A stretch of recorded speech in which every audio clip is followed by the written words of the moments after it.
ओम नमः शिवाय। नमस्कार मित्रों, अभी श्रावण मास चल रहा है। यह श्रावण मास बहुत ही पवित्र मास है। जिस प्रकार से किसी भी फल को अगर उसके सीजन में ढूंढा जाए तो बड़ी आसानी से मिल जाता है, सहज होता है, सुगम होता है और सरल होता है, अर्थात आसानी से वो पाया जा सकता है कहीं भी। उसी प्रकार से ये श्रावण का मास भगवान शिव के अर्चन का, आराधना का, पूजन का मास है। वैसे भी भगवान शिव आशुतोष हैं। आशु माने जल्दी से, तोष माने तुष्ट हो जाने वाले, प्रसन्न हो जाने वाले भगवान भोले हैं। यह श्रावण का महीना भगवान शिव का महीना है। भगवान शिव के पूजन का सीजन है, समय है, यह कालखंड है जिसमें कि हम भगवान शिव की भक्ति बड़ी आसानी से कर सकते हैं और उनकी कृपा प्रसाद को पा सकते हैं।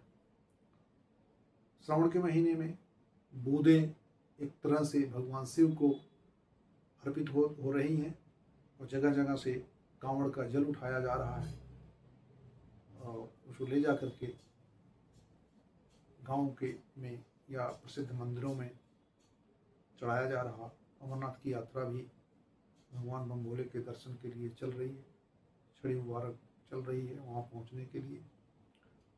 तो भगवान शिव पर जब हम जल चढ़ाते हैं, गंगा जल लिया कर चढ़ाते हैं और भगवान शिव के जटाओं में ही गंगा विचरण कर रही है।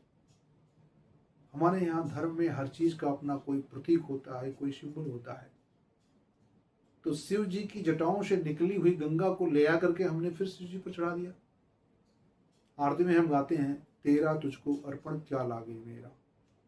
भाव वही हो रहा है, भगवान शिव की जटाओं से निकली हुई गंगा को हमने भगवान शिव पर चढ़ा दिया। अब हमारे हिंदू धर्म में यही बताया जाता है शास्त्रों में कि ईश्वर अंश जीव अविनाशी, चेतन अमर सहज सुखराशि। कहा जाता शिव हम क्या है? हम शिव हैं, अर्थात शिव के स्वरूप हैं। हम शिव हम कहा जाता है जो, तो शिव में जो इकार है, शिव शब्द का जो इकार शब्द है वही शक्ति का प्रचायक है। और शिव हम, जब हम शिव हैं, हमारे अंदर शिव हैं, तो शिव का जो इकार है हमारे अंदर शक्ति के रूप में उपस्थित है, जो हमारे अंदर ऊर्जा देता है, स्फूर्ति देता है, चालन देता है, परिचालन देता है, हमें मूवमेंट की शक्ति हमारे अंदर होता है। जब वही सी हमारे शरीर से, सी का इकार जो है, शिव का इकार जो है निकल जाता है तो हमारा शरीर 100 बन जाता है। सी का इकार निकल जाते से 100 बन जाता है।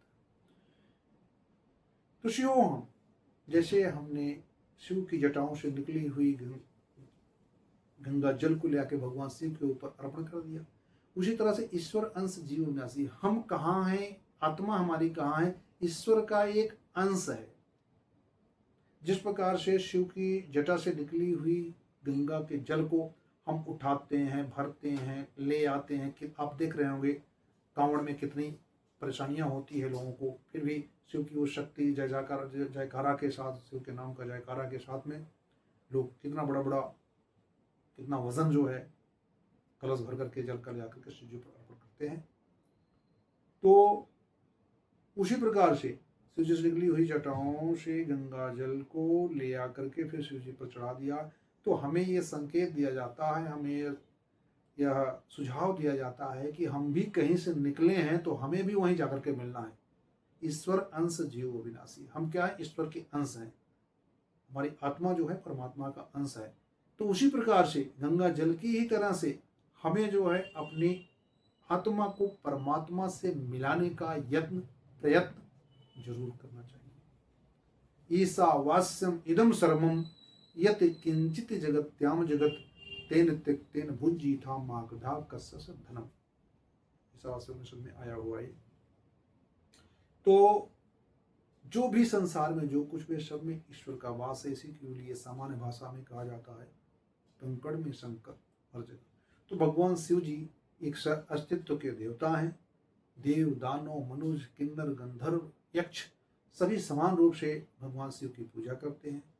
शिव एक अद्वैत हैं, द्वैत का भाव उनके अंदर है ही नहीं, और सबको एकता का पाठ पढ़ाते हैं। तो भगवान शिव के परिवार को अगर देखा जाए, शिव जी कहते नहीं बल्कि दिखाते हैं, पर उपदेश कुशल बहु तेरे, जे आचरई ते नर न घनेरे।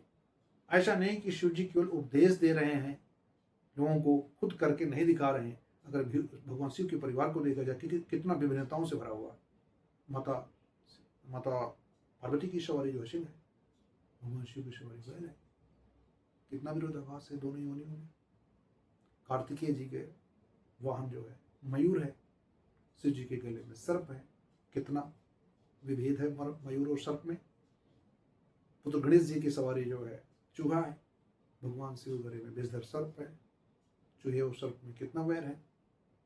एक तरफ जहाँ जाह्नवी गंगा जी शीतलता और चंद्रमा जी सुधाकर सिर में है, वहीं त्रिनेत्र की ज्वाला है, उष्णता तेज वेग है। देखिए सबको समेटे हुए शिव में एक परिवार में हंसता खेलता शिव का परिवार आता है। ये हमें शिक्षा देता है एकता, भाईचारे, अस्तित्व और प्रेम पूर्वक रहने का संदेश देता है। इसी पर मेरी एक कविता है जो मैं आप लोगों के समक्ष पढ़ना चाहूँगा। कृपया स्वीकारें और जो भूल चूकी हो कृपया उसको माफ करें। सब बैर भूल चलना हमको सिखा रहे हैं, सब बैर भूल चलना हमको सिखा रहे हैं, शिव साथ मिलकर रहना हमको सिखा रहे हैं।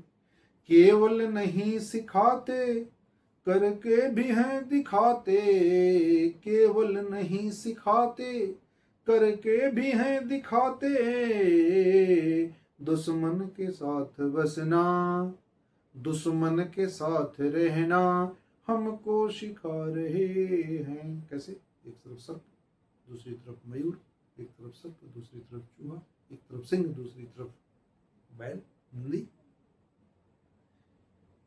केवल नहीं सिखाते करके भी हैं दिखाते, दुश्मन के साथ बसना हमको सिखा रहे हैं। अगली पंक्ति है, गौ शेर सर्प मूषक अहि मोर एक घर में। अहि मतलब सर्प होता है।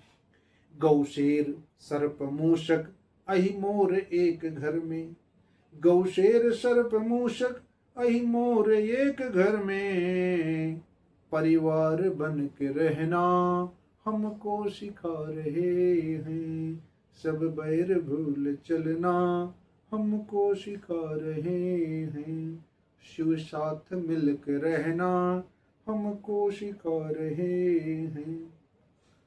दुश्मन है देव दानव पर मानते हैं शिव को, दुश्मन है देव दानव पर मानते हैं शिव को, दुश्मन है देव दानव पर मानते हैं शिव को, अद्वैत बन के जीना हमको सिखा रहे हैं, शिव साथ मिल के रहना हमको सिखा रहे हैं, सब बैर भूल रहना सब बैर भूल चलना हमको सिखा रहे हैं।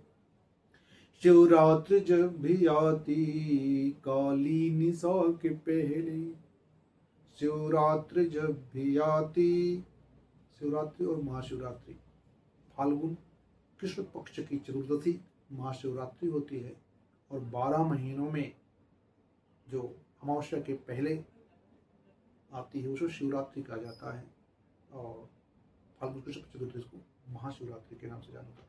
शिवरात्रि जब भी आती काली निशा के पहले, शिवरात्रि जब भी आती काली निशा के पहले, संकट की रात जगना हमको सिखा रहे हैं, संकट की रात जगना हमको सिखा रहे हैं, सब बैर भूल चलना हमको सिखा रहे हैं।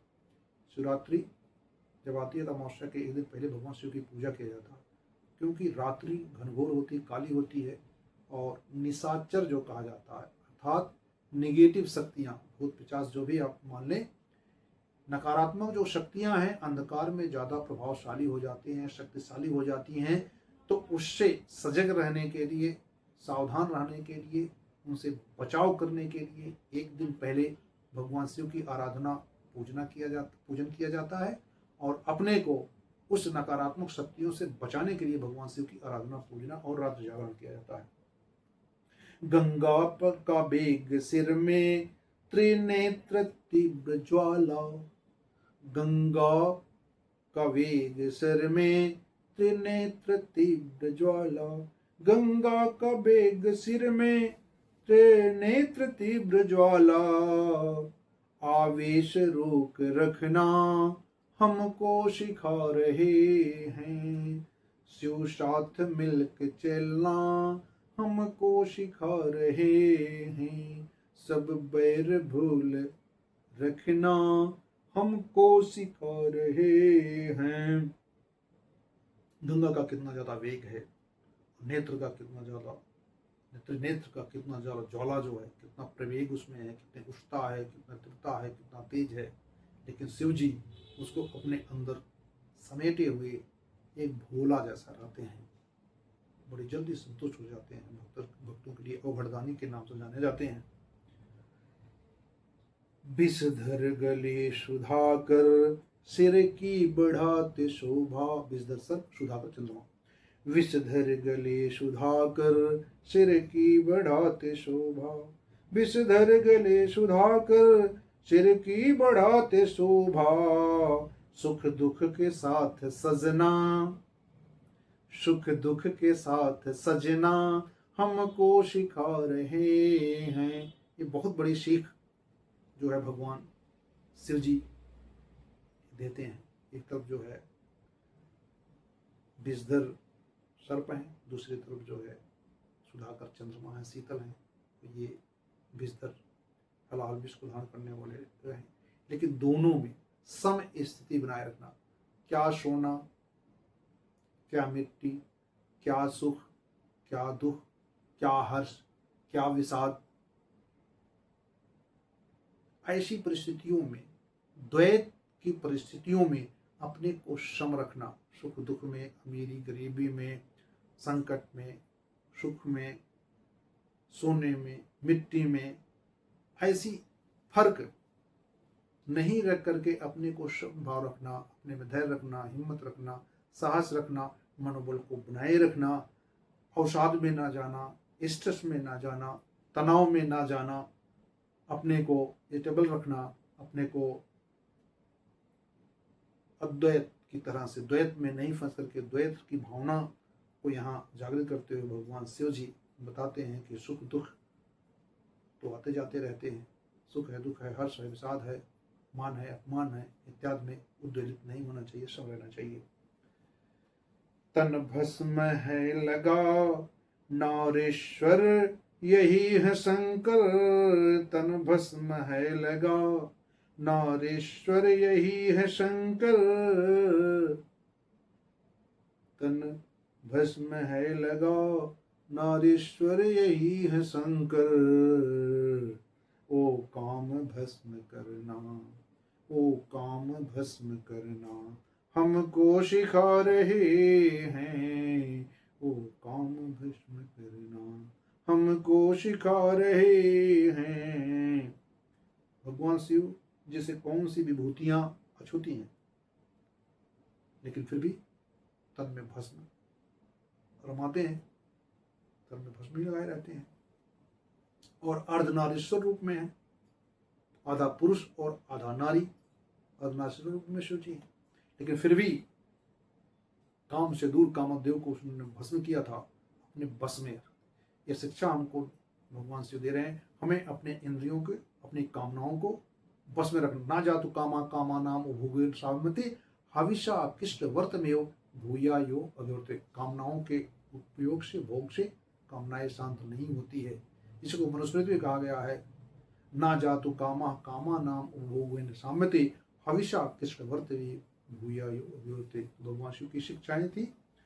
हमें धर्म वही है जो जीवन जीने की शैली सिखाता है, जीवन जीने का तरीका सिखाता है। हम कैसे रहें, समाज में कैसे व्यवहार करें, अपने जीवन को कैसे समुन्नत बनाएं, अलोक और पारलौकिक दोनों अपना जीवन कैसे सुधारें, यही धर्म हमको सिखलाता है।